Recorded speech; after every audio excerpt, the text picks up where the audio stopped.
మాతృ సంహిత. రచన శ్రీ కొండముది రామకృష్ణ అన్నయ్య గారు. వ్యాసం 38. వరదాయినికి వరద కూడా బిడ్డే. క్రిందటి నెల 19వ తేదీ ఉదయం అప్పుడే తెల్లవారుతున్నది. అమ్మ సన్నిధిలో సుప్రభాతం శ్రావ్యంగా వినిపిస్తున్నది. వెల్లువ రావడమే మత్తగజం వలె మహోద్ధృతంగాను, కోడెత్రాచు వలె బుసలు కక్కుతూను వస్తున్నది. జనత భయవిహ్వలమైపోయింది. అందరూ ఇళ్ళు ఖాళీ చేస్తున్నారు. సామాన్లు చేరవేస్తున్నారు. ఎక్కడకు? ఆ చిన్న గ్రామంలో ఏమున్నది ఆధారం? ఆకాశదీపం వలె, అపార పారావారంలో ద్వీపం వలె అమ్మ నివాసమైన ఆ సమున్నత భవనమేగా. గ్రామస్తులు కూడా తమ తమ నిలవులు ఖాళీ చేసి అక్కడకు వచ్చేందుకు సిద్ధమైనారు. పశువుల మెడ పలుపులు విప్పారు. వాటి అంబారవాలు దయనీయంగా వినిపిస్తున్నాయి. పాకలు ఒక్కొక్కటే కూలిపోతున్నాయి, రణరంగంలోని క్షతగాత్రుల వలె. అంతలో అమ్మ గదిలో నుండి వెలుపలికి వచ్చింది.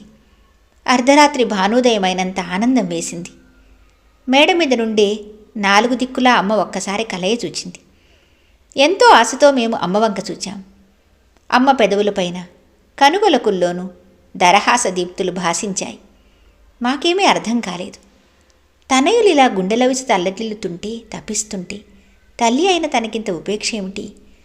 ప్రకృతి వికృతమై, విపత్కరమై, విలయకారమై, జనం విభ్రాంతమై, వినాశనం కాబోతూ వెలువెలలాడుతుంటే తనకిదంతా వినోదకరంగా ఉన్నదా?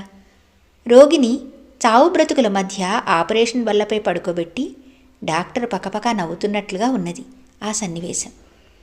వెంటనే చీరె, రవిక, పసుపు, కుంకుమలు, కొబ్బరి చిప్పలు గంగాభవానికి ఇస్తూ, ఆడపిల్లను ఊరకే పంపటం ఎందుకు అని అమ్మ మా వంక చూచింది. ఆ చూపులో విలాసం ఉన్నది. ఆ చూపులో భూత భవిష్యత్ వర్తమాన కాలాల జ్ఞాన వికాసం ఉన్నది. ఆ చూపులో ఘటన క్రియాదక్షత స్ఫురణ ఉన్నది. ఆ చూపులో సాంద్ర తమోవృత మానసాలకి ఆశాకిరణం ఉన్నది. ఆశ్చర్యకరం. వెంటనే మదపుటేనుగు కుంభస్థలలో అంకుశం దిగింది. వెల్లువ తిరుగుముఖం పట్టింది. అందరి వదనాల్లోనూ ఆనందరేఖలు విరిశాయి. అప్పుడు గానీ స్మృతికి రాలేదు. అంతకు 4 రోజుల క్రితమే అమ్మ మంచి గాలివాన వస్తే బాగుండునని, వరద రాగలదని చెప్పిన విషయం. అమ్మ పలుకుపై విశ్వాసం లేక కాదు గాని ఎందుకనో అనుకోలేకపోయాం. అంత మండుటెండల్లో, వడగాడుపుల్లో తుఫాన్ రాగలదని, బీటలు వారిన భువి జలార్ణవం కాగలదని. అదిగాక అంతకు సరిగా 10 రోజులకు పూర్వమే అమ్మ మేడ క్రింది భాగం నుండి 3వ అంతస్తుకు మారటంలోనూ మనం ఆలోచించవలసిన అంశం ఉన్నది. అయితే ఇక్కడ ఒక ప్రశ్న కూడా తలెత్తుతుంది. సర్వశక్తిమంతురాలైన అమ్మ వరద నీటిని తన నివాసంలోకి రాకుండా నిరోధించలేదా అని. చేయగలదు. అందుకు పూర్వ సంఘటన కూడా ఉన్నది.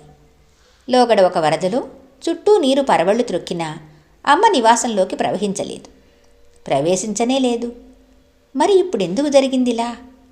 మహాత్మాల విషయమై అమ్మ విధానంలోని పరిణామమే ఇందుకు కారణమని మేము భావిస్తాం. పూర్వం 1 దశాబ్ద కాలం క్రితం వరకు అమ్మ జీవితంలో అత్యద్భుతాలు ప్రకటితమైన సంగతి సర్వజన విదితమే. అన్నం వండకుండానే వచ్చిన వారికి భోజనం పెట్టటము, ఒకరిద్దరికి తయారు చేసినదే అసంఖ్యాకులకు తృప్తికరంగా సర్దటము, ప్రసాదాలు పరిమళభరితం కావటము, పరేంగిత జ్ఞానము, సర్పాలతో స్నేహము, కుంకుమ తీర్థ ప్రసాదాలతో సర్వవ్యాధి నివారణము, సకల వాంఛా సాఫల్యము ఎన్నో అమ్మ సన్నిధిలో సర్వసామాన్యంగా ఉండేవి. మరి ఇప్పుడక్కడ మహాత్మ్యాలు లేవా అంటే ఇప్పుడూ ఉన్నాయి, అసంఖ్యాకంగానే ఉన్నాయి. కానీ అవి పూర్వం వలె ప్రత్యక్షంగా కాక పరోక్షంగా మాత్రమే ఉన్నాయి. అధిక భాగం వ్యక్తిగతంగానే ఉంటాయి. ప్రస్తుతము ఎందరో అదృష్టవంతులు ఆ అద్భుతామృతం రుచి చూస్తూనే ఉన్నారు. అమ్మ అనుగ్రహం అందరిపై సమానమే అయినా కొందరికి సంశయ వ్యాధిగ్రస్తులకు అద్భుత ఔషధం ప్రసాదిస్తుంది, కొందరికి జ్ఞానసుధను దోసిళ్ల కొలది త్రాగిస్తుంది, కొందరికి కేవలం లాలన గోరుముద్దలని తనివి తీరా తినిపిస్తుంది. ఏ క్షేత్రానికి ఏ విత్తనం అతుకుతుందో అమ్మకు బాగా తెలుసు. జూన్ 1969. వ్యాసం 39. మమతానుబంధం. ఈ నెల 15వ తేదీన ఉదయం నేను, డాక్టర్ అడపా రామకృష్ణరావు గారు అమ్మ వద్ద సెలవు తీసుకొని బయలుదేరాం. అంతకు క్రిందటి రోజు వర్షం పడినందున మార్గమంతా తడిగా ఉన్నది. అప్పుడు చినుకులు పడుతున్నాయి. అమ్మ నివసించే ఆ భవనం దాటి వెలుపలికి వచ్చి అమ్మ గది వంక చూచాం. మేడపై ఆరుబయట అమ్మ నిలబడి మా వంకనే అవలోకిస్తున్నది. మేము నిలబడ్డాము అమ్మ వంక చూస్తూ. అమ్మ మమ్మల్ని ఉద్దేశించి తన దక్షిణ హస్తాన్ని పైకెత్తింది, అభయం ఇస్తున్నట్లు. ఎంతకాలం అట్లా నిలబడితే తృప్తి కలుగుతుంది? కానీ బస్సు వేళ అయినందున సాగక తప్పలేదు. కొంత దూరం వచ్చి మళ్ళీ వెనుదిరిగాం. అమ్మ ఇంకా అక్కడనే నిలబడి మా వంకనే చూస్తున్నది. అమ్మ చేయి అట్లాగే గాలిలో ఊగుతున్నది.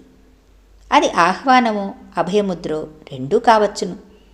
ఇంకా ఒకంత దూరం వెళ్ళి మళ్ళీ వెనక్కి చూచాం. అమ్మ ఇంకా అక్కడనే అట్లాగే నిలబడి ఉన్నది. తన చేయి మాత్రమే ఎత్తితే కనబడదేమోనని తన చీర చెంగును కూడా గాలిలో కదిలిస్తున్నది. మాకు ఆనందంతో పాటు ఆశ్చర్యము వేసింది. వానలో తడుస్తూ అమ్మ అట్లా నిలబడ్డదేమా అని.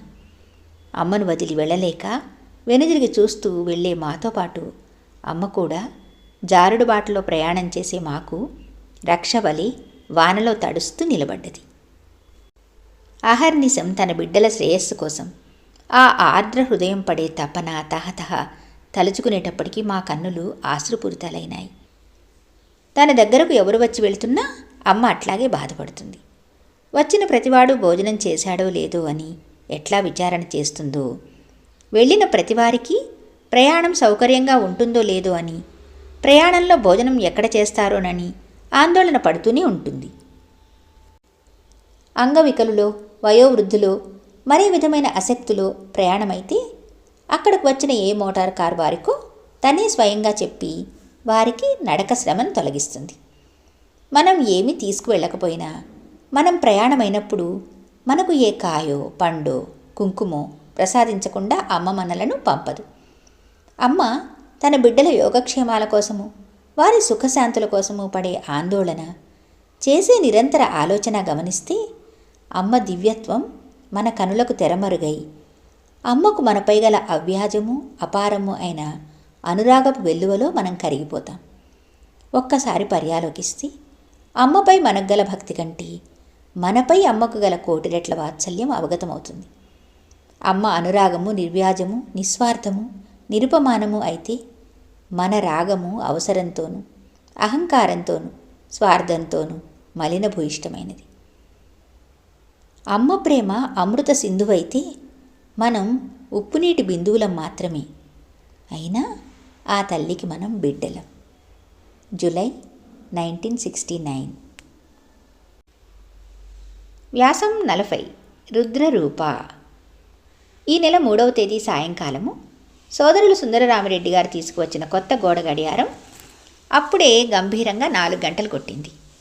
ఆదివారం అయినందున అప్పటిదాకా యాత్రిక జనసందోహంతోనూ వారి విన్నపాలతోనూ సందడిగా ఉండి అప్పుడే కొంచెం ప్రశాంతమైంది అమ్మ ఉండే గదిలోని వాతావరణం. అంతలో ఆకస్మికంగా అమ్మ ముఖవర్ణంలో పరిణామం స్ఫురించింది. నేత్రద్వయంలో క్రోధారుణిమ గోచరించింది. ఆ కంఠంలో కాఠిన్యం తొణికిసలాడింది. ఆ రౌద్రాకారం వర్ణించటానికి భాష ఏది? అప్పటి అమ్మ భీషణ రూపం ఎట్లా వివరించటం? అక్కడ ఉన్న కొలది మందిమి చకితులము కావటమే కాదు, భయభ్రాంతులము అయినాము. అవును, శీతల సుధాకరుడు అనలసికలు విరజిమ్మితే, హిమాలయం అగ్నిపర్వతమే బ్రద్దలైతే, శాంత మహాసముద్రంలోనే ప్రళయ భీకర బడబాగ్ని ప్రభవిస్తే, మలయ మారుతమే సుడిగాలి అయి జడిపిస్తే, మృదువీణ మధుస్వరానికి బదులు విలయనాదం వినిపిస్తే, పున్నమి యామిని గగనంలో సంధ్యారుణిమ కాంతులు వ్యాపిస్తే. అమ్మ అనేక పర్యాయాలు చెప్పింది, అన్ని రూపాలు, అన్ని నామాలు, అన్ని గుణాలు కూడా వాడివేనని. ఆ వాడే ఈ రూపంలో అవతరించాడని మనకు అనుక్షణము రుజువు అవుతూనే ఉన్నది. కనుకనే అమ్మ శాంతమూర్తియే కాదు, భీషణ రౌద్ర స్వరూపిణి కూడా. ఆమె సచ్చిదానందమూర్తియే కాదు, ప్రగాఢ విషాద ప్రపూర్ణ హృదయ కూడా. నిర్మల తేజస్వినియే కాదు, విస్తుల తమస్విని కూడా. సృష్టి స్థితులకు అధికారిణియే కాదు, లయకారిణి కూడా. నందన వన విహారిణియే కాదు, భస్మ సింహాసనాసీన కూడా. ఆమె హృదయం సుమపేసలమే కాదు, వజ్ర కర్కశం కూడా. ఆమె పలుకులో లాలనమే కాదు, చండశాసనం కూడా ఉన్నది. అందుకని ఆమె అనంత కళ్యాణగుణ ప్రపూర్ణ మాత్రమే కాదు, అనంత గుణ సమన్విత, నిఖిల రసామృతమూర్తి. అయితే అన్ని గుణాలు మనలోనూ ఉన్నాయి, అమ్మలోనూ ఉన్నాయి. మరి భేదమేమిటి? అమ్మలోని ఆధిక్యత ఏమిటి? అమ్మ అతిమానుష వ్యక్తి ఎట్లా అవుతుంది అన్న సందేహం కలగవచ్చును.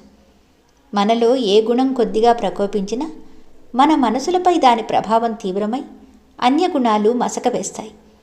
ఏ గుణం ఏ సమయానికి అవసరమైతే దానిని ఆ సమయానికి అమ్మ ప్రకటించినా అమ్మ మనసు నిర్లిప్తంగానే భాసిస్తుంది. కనుకనే ఆమె ఏ గుణానికి కట్టుబడదు, ఏ రసానికి అంటుకొనదు.